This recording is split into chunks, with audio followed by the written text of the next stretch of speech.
What's going on, guys? Hugo here, back again with another video. If you guys are new here, I am a multi-7-figure dropshipper, and I'm also a 6-figure SMMA owner. And here are some screenshots of my achievements over the past 2 years. So I started dropshipping 2 years ago when I was in university. Traveled the world for the past few months. Now I'm back in my hometown in Hong Kong to visit my parents. And in this video, I'm going to be talking about how to start dropshipping from scratch, what not to do, and what structure you should be implementing to actually build to a 7-figure dropshipping store, which most of you guys have requested through Instagram DMs and also asked on my YouTube channel. So let's dive right into this whiteboard here. So the typical dropshipper follows this path, right? They find a product on AliExpress, or they go on an ad scraper tool like PP Ads, Drop a Spy. That's what I've been using for the past few months. And also maybe TikTok, organic TikTok, For You page and stuff like that. Also maybe on Instagram. So they find a product on here. They build a product page, or they build multiple product pages for multiple products, and then they run ads. And then they see what happens with the ads, and then they either scale or they move on to another product. They see that, oh, it's not profitable, I'm losing money, so let's move on to another product. Maybe it's a product problem. And most likely it is a product problem. But a lot of guys, they worry about the Facebook ad strategy. It doesn't really take a lot of knowledge to do Facebook ads. And it's honestly not the problem with determining your success in dropshipping. It's mostly the product and the strategy that you use as a whole, not just the Facebook ad strategy. So they kind of worry about, oh, should I be using CBO? Should I be using ABO? Should I be testing 5 ad sets or 10 ad sets? Am I using too low budgets? That all kind of does play a role into the success in your dropshipping. Honestly, it's to do with structure and the process in which you approach things, which I'll be explaining here. All right, so there's a 6-figure dropshipper and a 7-figure dropshipper. And it's very complicated here, so I'll go through that in a bit.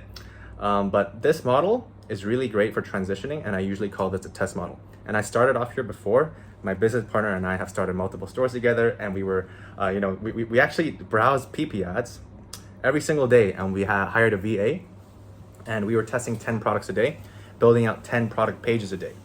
And we were like, okay, why is it not working? Why is the success rate so low? Out of that entire 4-month process that we were testing products every day, finding products every day, we only found one winning product. And I called it a winning product because it's actually the product which were able to save us, not how we were approaching the systems. The reason why we didn't see success in the long term for that dropshipping store that only lasted 4 months. The reason is because we didn't implement a lot of these things in the 7-figure dropshipper model, which I'll be going through in a bit. So most of you guys are either in the typical dropshipper model or the 6-figure dropshipper model, or somewhere in between. All right, and you can actually afford a good lifestyle, like pretty comfortable lifestyle, if you're between the typical dropshipper or the 6-figure model, right? And the reason why this is actually quite important, the typical dropshipper model is important, is because you could use this to transition into 7 figures. So let's move on to the 6-figure dropshipper model, which a lot of you guys might be aiming for right now. But I'll also go through the 7-figure dropshipper model because I want to take you guys to the 7-figure dropshipper model. So let's go to the 6-figure dropshipper model, which is kind of similar to the typical dropshipper, where you find a product, but then you actually include the step here, which is called prepping your backend. So you actually prepare your emails, your SMS, your product page, and you kind of know if this product is going to work already. Maybe you've done some testing in the past. Maybe it's a pioneer product where it's something new and you have some experience in dropshipping, and you're like, okay, this will really work out. You start preparing the back end, and also the product page is very important. A lot of people don't know the essentials of a good product page, how to make it like a funnel. So you need great quality product pictures. Make sure your add to cart button is above the fold, and also a great copy, some GIFs, some photos, some testimonials, and about us page at the bottom, some reviews. So all of those are really important and are tiny cogs in the big machine, right? So after this step 3 is that they start brainstorming and testing offers. Okay, so testing offers is the key to going from 6 to 7 figures. And most people get stuck here. We should be testing a lot of different offers and a lot of different marketing angles, and then doubling down on what works. And then from then on, you want to scale, right? And they scale and they don't know what to do. Maybe they test more offers, and then they just kind of like up the ad spend and see, oh, maybe we can get a bigger return, but your ROAS tends to drop. So that's kind of the model for the 6-figure and the typical dropshipper. So let's move on to the 7-figure dropshipper. These few steps are kind of similar to the 6-figure dropshipper model, so I'm not going to go through that. But then after that, they kind of double down on what works first, and then they actually go all in on content creation and UGC. So Hugo, you've built like multiple dropshipping stores over multi-7 figures in revenue. How are you so clear on what to do?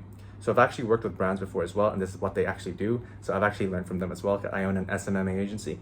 So they kind of double down on content creation and UGC, and then that kind of leads to more scaling and more media presence, right? Social media presence is very important for organic. So that's what leads to here. And they start tracking behavior on the website. And that's what I've been doing as well. And then we iterate the back end and the website. So they make constant changes to their back end, to their website, updating flows, sending out campaigns weekly. And then they pump out new offers and angles. All right, they pump out more content, and this just leads to organic growth. I want to kind of mention that I've worked with brands before who don't do this too, okay? Brands who've actually had funding from investors, and they've actually had a big product line before launch. And this is actually not the ideal way to start off, right? You don't want to start off with like 10 products and then test them all and then see what happens, right? You kind of want to have 1 or 2 products which kind of have some proof of concept, and then scale, make offers from that, iterate the back end from that, and then go on. So when I was working with them, I kind of have to be like, okay, you got to slim down your product line a bit, test and see what works first, test a lot of marketing angles, test a lot of offers. And I work with this client, and I'm actually a consultant, so I actually don't do this for him, but I actually just provide advice. And then I'm like, okay, so every day you're going to be having to test 4 angles. And then he was like, what? And I'm like, yeah, test 4 angles and double down on what works, and we'll go from there. Okay, speak to me when you test 4 angles every day for 30 days.